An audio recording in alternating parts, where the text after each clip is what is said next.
Welcome to a new video where we dive deep into financial wisdom that can change your life. Today we're unlocking the vault of knowledge to bring you some life-altering money tips that most people don't think of. The kind of tips that can shape your financial future, bringing you closer to your dreams. Whether it's buying that dream house, retiring early, or simply achieving financial independence. We'll start off with the concept of paying yourself first, then move on to the powerful compound interest, and explain why diversification is crucial in any financial plan. We'll also introduce you to the 50-30-20 rule and discuss how to avoid the pitfall of lifestyle inflation. So sit back, grab a notebook, and get ready to change the way you view and handle your finances. If you find value in our content, do us a favor by subscribing and turning on notifications. Remember, subscribing and turning on notifications means you won't miss out on these financial gems. Our first money tip most people overlook is paying yourself first. Now, you might be wondering, what does it mean to pay yourself first? Well, it's actually quite simple. Instead of paying your bills, buying groceries, and then saving whatever is left over, you flip the script. You save first, then spend what's left. Sounds counterintuitive, right? But here's the thing. When you pay yourself first, you're essentially treating your savings like any other bill. You're making your future self a priority. This concept is rooted in the idea that our spending habits are flexible. We adjust our spending based on the money we have available. Therefore, if we put money into savings first, we'll naturally adjust our spending to accommodate this. Think of it this way. Imagine you're at a buffet. You're hungry, and there's a lot of delicious food. Now, if you fill up your plate with everything you see first, you might not have room for the food you really want. But if you take the food you really want first, and then fill up the rest of your plate with what's left, you're guaranteed to get what you want. That's what paying yourself first is all about. But how does this contribute to wealth accumulation? Well, if you're consistently setting money aside before you spend, you're building a financial cushion. This can serve as an emergency fund for unexpected expenses, or it can be invested to grow your wealth. In a nutshell, paying yourself first ensures that you're not just working to pay bills, but you're also working to build your wealth. It's a simple shift in mindset, but it's profoundly effective. Remember, wealth is not about how much you earn, but how much you keep. So, start treating your savings like a bill. Make it non-negotiable. By paying yourself first, you prioritize your financial future. And that, my friends, is a game changer. Next up is the power of compound interest. You've probably heard the term compound interest thrown around in financial conversations, but what is it really? Well, it's a powerful concept that can make your money work harder for you. Imagine, if you will, a snowball rolling down a hill. As it rolls, it gathers more snow, growing larger and larger. That's essentially how compound interest works. It's the interest you earn on both your original money and on the interest you continually accumulate. Let's say you invest £1,000. If you get an annual interest rate of 5%, you'll have an extra £50 at the end of the year. Now here's where the magic of compound interest comes in. The following year, you're not just earning interest on your original £1,000. No, you're earning interest on £1,050. The effect of compound interest becomes more noticeable the longer you leave your money invested. It's like a silent partner in your financial journey, working in the background to increase your wealth. Now it's important to understand that compound interest is not a get-rich-quick scheme. It's a slow and steady process. But given enough time, the results can be staggering. So how can you start benefiting from compound interest? Well, the first step is to start saving and investing as early as possible. The earlier you start, the more time compound interest has to work its magic. Secondly, reinvest your earnings. Don't take out the interest you earn. Let it stay and earn even more interest. And finally, be patient. Remember, compound interest is a long-term game. It might not seem like much in the early years, but stay the course, and you'll be amazed at how your money grows. Think of it this way. Harnessing the power of compound interest is like planting a money tree. At first, it's just a small sapling, but give it enough time, sunshine and water, and it will grow into a towering tree laden with fruit. Harnessing the power of compound interest is like planting a money tree that grows over time. The third tip is the importance of diversification. Now you might be wondering, what's diversification? Well, in the simplest terms, it's the financial equivalent of not putting all your eggs in one basket.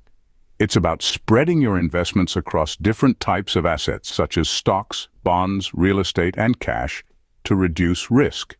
Think of it this way: when you invest all your money in a single stock, you're entirely dependent on its performance. If it tanks, your whole portfolio tanks.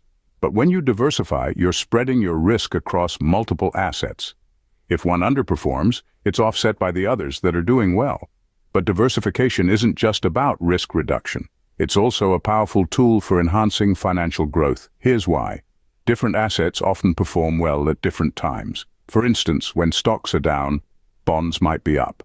So, by having a mix of assets, you're always in a position to capitalize on whatever's doing well at any given time. Now, here's a crucial point. Diversification isn't about blindly throwing your money into different assets. It's about carefully selecting a mix of assets that align with your financial goals and risk tolerance. It's about striking that sweet spot between risk and reward. But remember, diversification isn't a one-and-done deal. It's a dynamic process. As market conditions change, the values of your assets will fluctuate, potentially throwing your portfolio out of balance. That's why it's essential to regularly review and rebalance your portfolio to ensure it's still aligned with your goals. In a nutshell, diversification is your best defense against market volatility. It cushions you against the ups and downs of the market, ensuring your portfolio keeps growing steadily over the long run. But it's also your best offense. It positions you to seize opportunities and maximize your returns, whatever the market throws your way. Diversification isn't just about spreading risk, it's about maximizing your potential for returns. Money tip number 4 is the 50-30-20 rule. This is a simple yet powerful rule that can help you achieve financial stability and plan for the future. It's about dividing your after-tax income into 3 distinct categories: needs, wants, and savings. Let's start by breaking down these categories. The first 50% of your income should go towards your needs.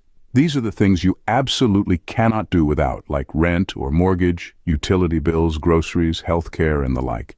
Remember, these are not luxuries, but necessities that keep you safe, healthy, and able to work.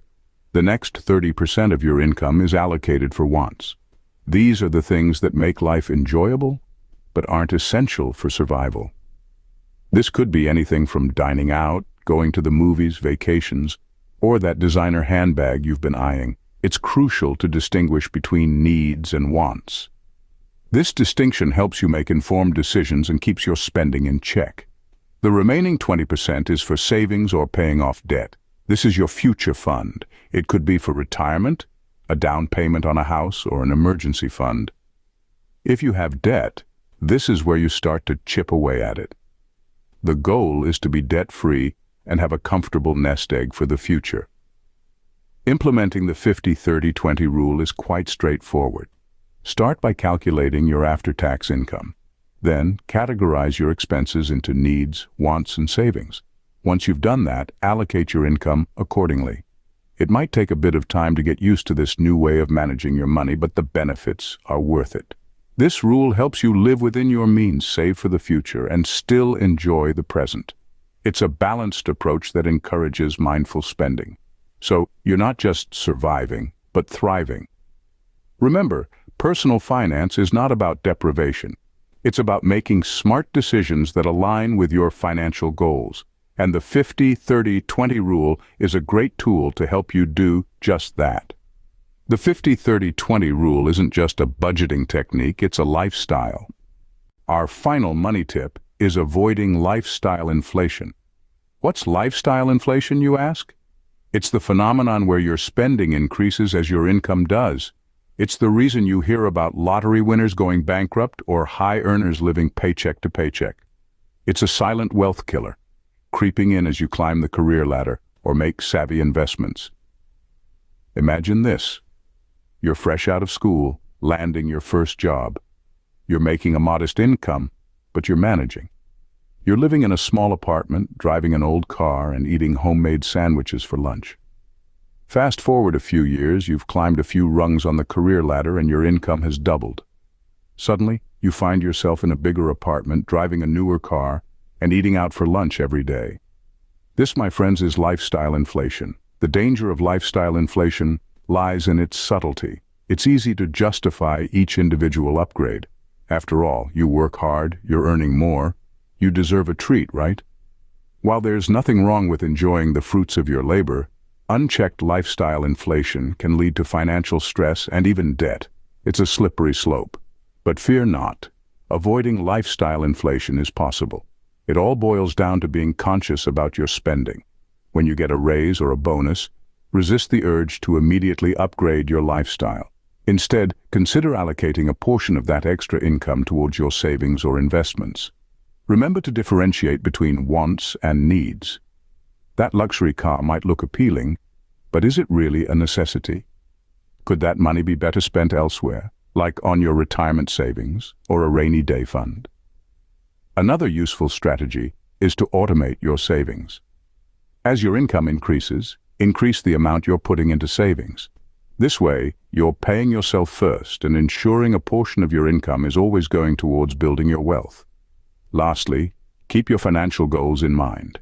Whether it's buying a house, retiring early, or traveling the world, having clear goals can help curb unnecessary spending. Remember, wealth isn't about how much you earn, it's about how much you keep.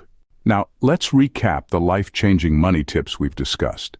Firstly, we talked about paying yourself first. This isn't about treating yourself to a fancy dinner or a new pair of shoes. It's about setting aside a portion of your income for your future self.